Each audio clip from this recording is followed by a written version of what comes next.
Hello, history paper writers. Okay, we're back at this point to check yourself and see if you're on target for finishing this paper on time. You should have a clear idea of your topic and you should be doing your research. Okay, and I kind of walked you through, put questions in the classroom if you're having questions. If you're like, I don't think I'm doing research right. Ask me, send me a sample. Let me see what you're working on. Okay. This is a learning process. This is not, oh, I just listened for 5 minutes to the video and then I know how to write a paper. No, if this is your first or second paper, it may be really challenging for you. And that's what learning is asking questions, saying, I don't quite get it yet. I don't know of anything that I learned automatically just by listening to one lecture. So please make this a learning process. I'm here for you in this flex class through classroom questions, answers. You can help each other also if you want to, if there's multiple people in your class, but I am definitely here to give you feedback. Today, once you've started your research and have an idea of the direction of information that you're finding on your topic, then you need to come and write an outline. Okay, so I'm going to share today's outline video. Here we go. Let me share my screen. I don't know. I get to this point, I'm always like, I can't find what I was going to share. So this is just like a real life live class that you get to see that I have lost. Let's reopen the file that I was going to share. There it is. It was just hidden from me. Okay, I'm going to give you a sample. It's not a history sample necessarily, but it's more of one we've used in literature before, but it's still what an outline looks like.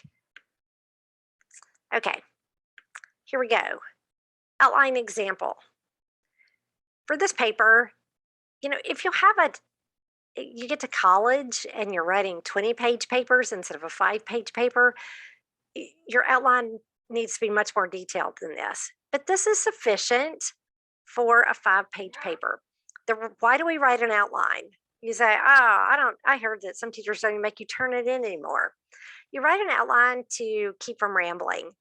All of us have a tendency to start a paragraph and then we get all these ideas and all of a sudden we're talking about 10 things later, or we don't cut it off in time.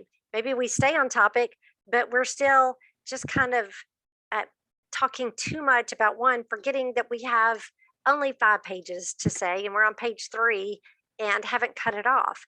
This reminds us to stay on track.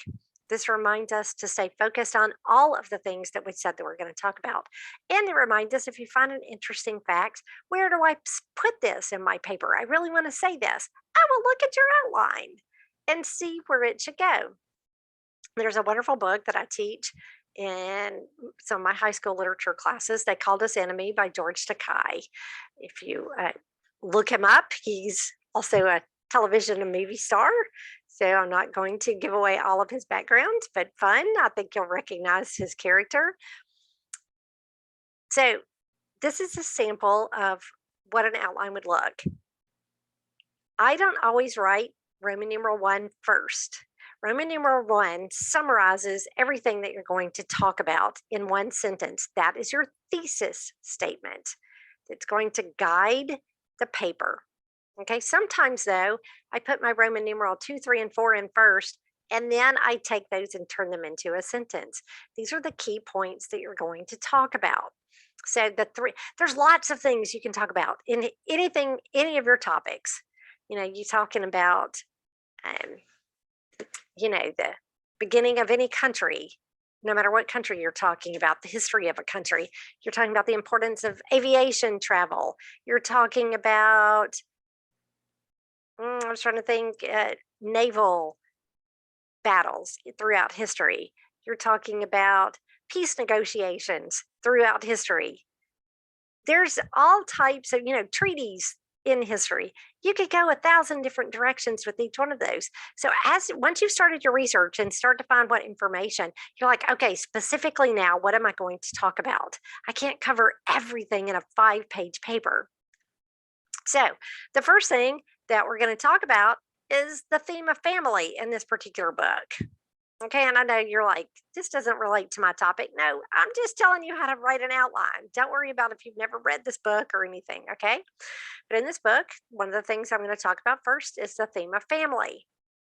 Then I'm going to talk about community trauma when an entire community has been hurt by something. And then I'm going to talk about teaching history honestly and in depth. These are the three things that I'm finding research on when I research this book. Roman numeral one is your thesis statement. So here's my thesis statement. In They Called Us Enemy, George Takei shares his firsthand account of his family's years in an internment camp. I missed something here. That came from another one. Okay, see, this is why we edit. I need to change these words. While leading, there you get to see my edits as a teacher. In They Called Us Enemy, George Takei shares this firsthand account of his family's years in internment camp while leading readers to explore the importance of honestly teaching history while also addressing the themes of family and community trauma. This is one sentence that tells you, what am I going to talk about?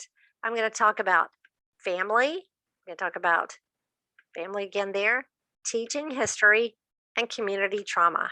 I got it all in one sentence. That's what a thesis statement is. Doesn't have to be overly complicated, okay? Your conclusion is just how you're going to sum it up.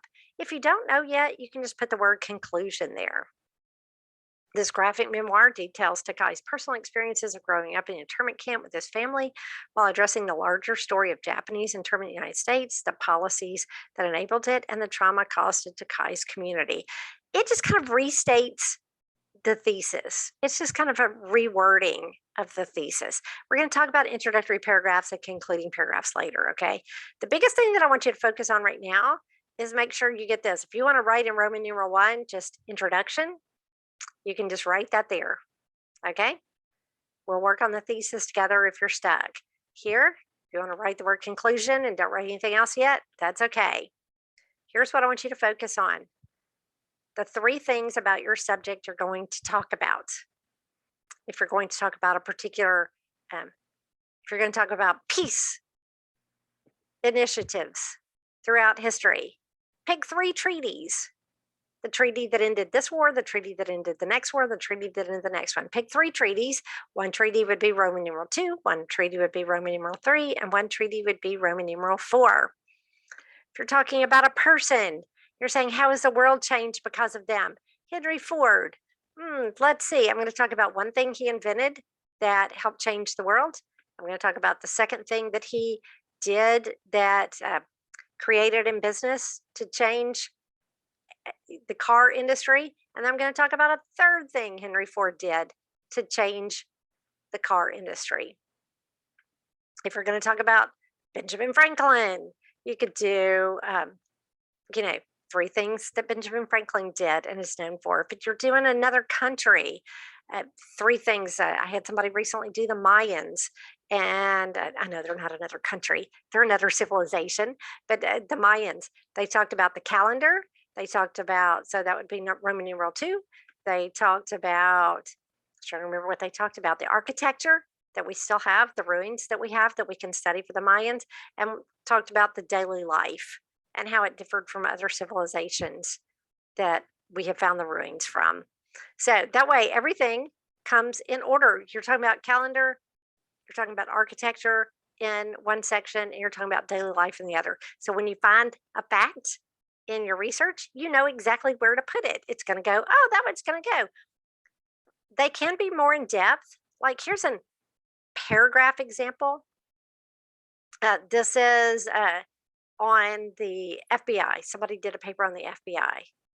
So in the introduction, you can put an A, B, C, and D under each of these if you have specific things you want to. This is what an introduction paragraph can look like. The first, they're going to talk about the structure of the United States government in general. That one needs a period. The agencies of the U.S. government, the general statement of FBI being an agency, and then the thesis statement that tells us. You can do this detailed for each one of those.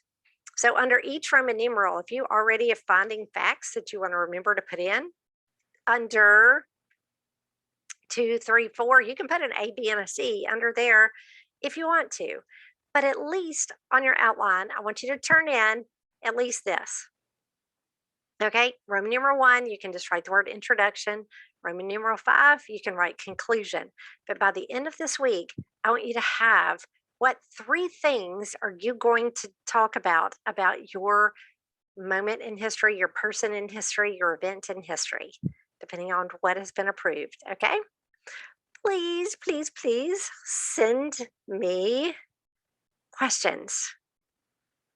All right, I'm going to stop sharing this for a moment. It's very critical. This is a learning process. If you get stuck, you don't ask me a question, I'm not going to know you're stuck. You're not going to be able to go on to the next steps if you don't master these first skills first. You can't write your paper if you don't have a topic, if you haven't done research, and you don't know how to write it an outline. Okay, so these are very critical learning steps. So please don't worry about my reaction. Don't worry about what you're going to think about me if I say I don't get it. I'm going to think you're brilliant because you're going to ask a question and you're going to be willing to learn. So, whatever you're stuck on, I really need you to let me know if this class is going to work for you. Okay, that's what I'm here for. So, outlines. Let's work on those.